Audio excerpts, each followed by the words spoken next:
Preparative techniques are crucial for successful microscopic investigation because the chemical and physical processes involved have the potential for making the material difficult to work with and for producing undesirable distortions.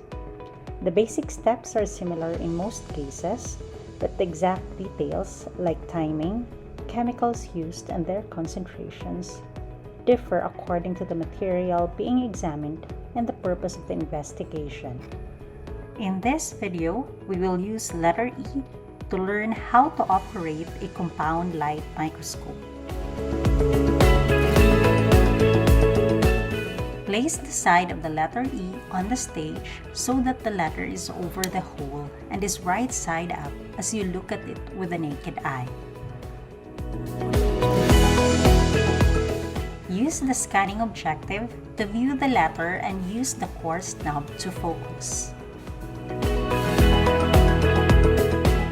In focusing finer details, use the fine adjustment knob.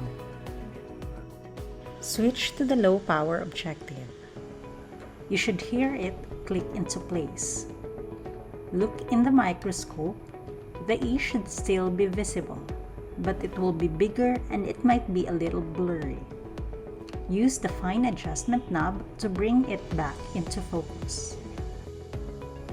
You may also want to move the slide to recenter the E. You can use the Y or X axis feed down.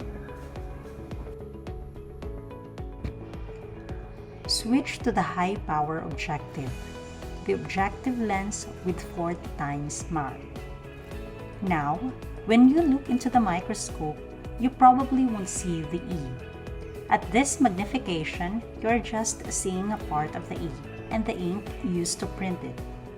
At higher power, you will need to focus, but this time, only use the fine adjustment knob.